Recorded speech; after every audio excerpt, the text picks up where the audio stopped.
Welcome to Purposely Peaceful. I'm your host, Jessica Rivera, a licensed marriage and family therapist and a quantum hypnosis practitioner. This podcast is where real life meets inner peace. You'll get honest conversations, practical tools, and soulful guidance to help you live with more clarity, calm, and purpose. Let's dive in. Before we begin, I want to share with you how I went from Pizza Hut panic to peace. I have to confess, I'm someone who used to break into a full sweat when I'd be calling in a pizza order. And no, back in the day, we didn't have apps or online pizza anything. We did it old school by making a phone call. So today we're talking about anxiety. And not the cute kind, I mean the kind that shows up uninvited, steals your peace, hijacks your breath, and camps out in your mind rent-free. Anxiety has become one of the most common shared experiences. And honestly, it makes sense. We live in a world that runs on pressure to succeed, to look like we're thriving, to keep up with everything and everyone. It's like we're all trying to make it while low-key unraveling on the inside. Somewhere along the way, what we once believed was possible starts to fade. We get distracted, overwhelmed, or just life gets hard. And slowly, we lose sight of the dreams that we once had. And at the root of all of that struggle is anxiety. Why do we even have anxiety? It's not because you're weak or broken or too emotional, none of that. Anxiety is biological. It's part of our wiring for survival. Back in early human days, anxiety was our internal alarm system. It warned us that storms were coming, when predators were nearby, or when something just didn't feel right. It was the reason we lived long enough to pass on our genes. As humans, this is the reason we survived. But now the predators and the tigers, they look different in our lives. They show up as deadlines, social media, family pressure, or a full inbox. And even though the danger isn't life or death anymore, our bodies still respond like it is. Same wiring, new world. So when your heart races because your boss sent you a "can we talk" email, it's not just you being dramatic. It's your nervous system doing exactly what it was designed to do, just in the wrong context. Let's talk about the physical toll of anxiety. Anxiety doesn't just live in your thoughts, it lives in your body. You might be feeling tired all the time even though you're getting enough sleep. You might be feeling tension in your jaw and shoulders and it's only 10 a.m. Your stomach might feel a little off.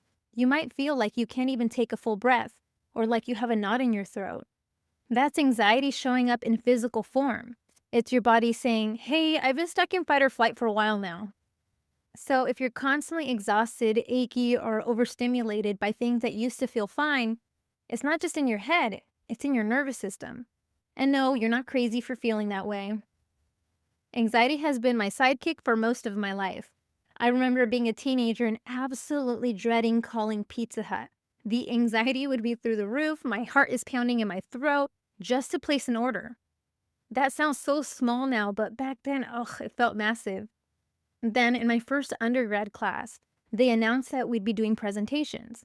The actual presentation wasn't for about 6 weeks, but every single time that I thought about this presentation, I had that feeling that you feel when you're going down a roller coaster, that pit feeling in my stomach.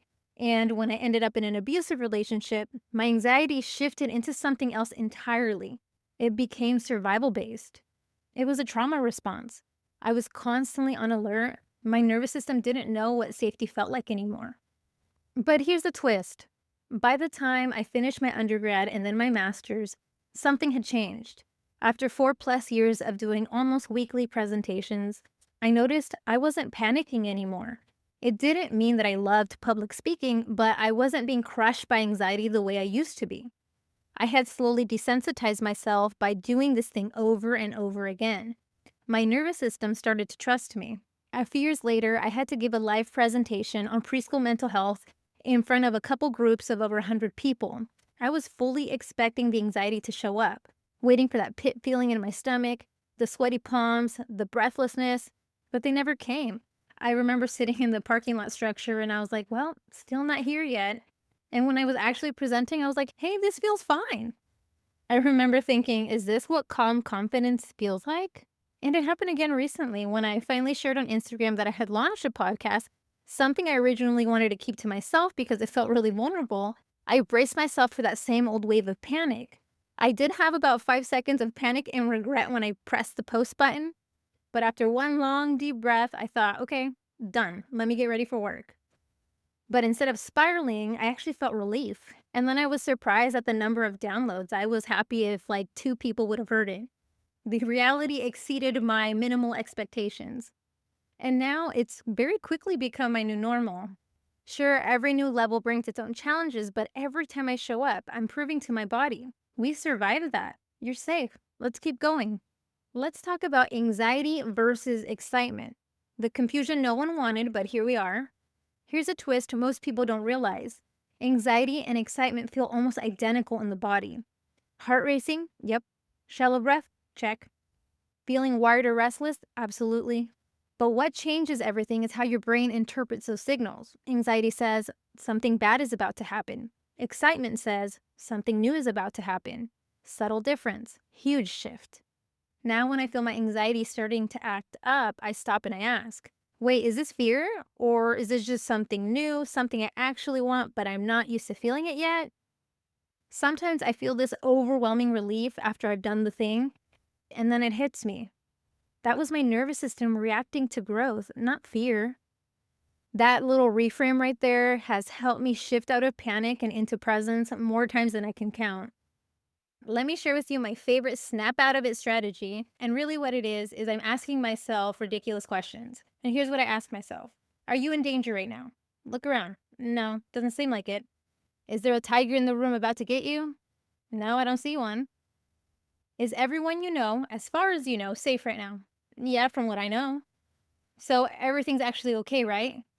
Yep, seems to be the case. Okay then. So the truth is, you've got nothing to worry about, at least not in this moment. Anxiety is just uncontrolled thoughts without direction. So give them direction. Bring your mind back to where your feet are, this moment, this breath, this room or car or wherever you are, because this moment is the only place that you have real influence, right here. So start here. There's a lot of grounding tools that I hear about or learn about, and to be honest with you, I can never remember what I'm supposed to do. And so when my mind is racing, or maybe it's the early stages of you recognizing that it could be a panic attack, we can't always think our way out of it. So we got to turn to our body. And I know this doesn't always work, but I do think it's practice. There's something that's called the 5-4-3-2-1 method, and it's about like 5 things you see, 4 things you can touch, 3 things you can hear, 2 things you can smell, 1 thing you can taste. And it pulls you back into your senses and anchors you into the present. I don't expect anyone who's stressed out of their mind to remember those steps, but I do think that this is a good strategy where you start naming things. And I do think your senses would be better. What do you smell? What do you hear? What do you see? This is just a different way of snapping out of anxiety. You have to practice different tools to see which one do I respond to. And once you start to know what actually helps you, make a mental note of it, like, okay, that actually helped me. I'm going to do that again when I need it. When you're in the present, like truly present, mind and body, anxiety has a harder time creating stuff that's going to fuel your anxiety. So you always want to bring it back if you can. Let's talk about real life triggers, the ones that we don't name enough, but they do happen, right? We all have all kinds of triggers, and they could be little things from I was bothered by this, or that person crossed my boundaries, etc. There's a huge spectrum of what triggers could look like for you, but these are some of the things that I hear the most. And so I think some people have a really hard time when someone on social media, whether it's a friend or someone that you follow, has this perfect looking life. And I'll tell you, I have worked with some very, very highly functional, highly successful people who are at the top of what they're doing, and even their lives are not perfect. That's the reality.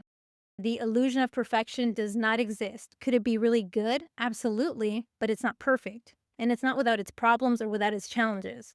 One of the other things I hear a lot is wondering if you're messing up your kids. A lot of people have that fear if they had a difficult childhood where they learned things that maybe they wish they hadn't, or they experienced things that they wish they wouldn't have. And there's this fear that we're going to do this to our kids. And I just want to say, more than likely, if you think like that, like, I don't want to do that to my children, you're probably not. You're probably going to be a lot better because you're so aware of it. The other one that I see a lot, and I still feel like this too sometimes, is feeling like you should be further along. Yeah, in theory, it's perfect, right? Like if we were more successful faster. But I think that the reality is there's a natural learning curve to everything that we're doing. The reality is that sometimes things move really fast and sometimes things move really slow. And I think what's most important is like, well, how do you want to navigate it? Because the goal would be that you want to feel some level of peace while you're doing whatever you're doing, hard or not.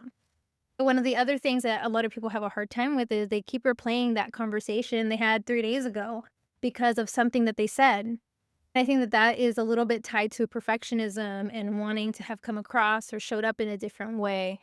The other reality for a lot of people is like their chores or that pile of laundry that somehow is giving you an existential crisis.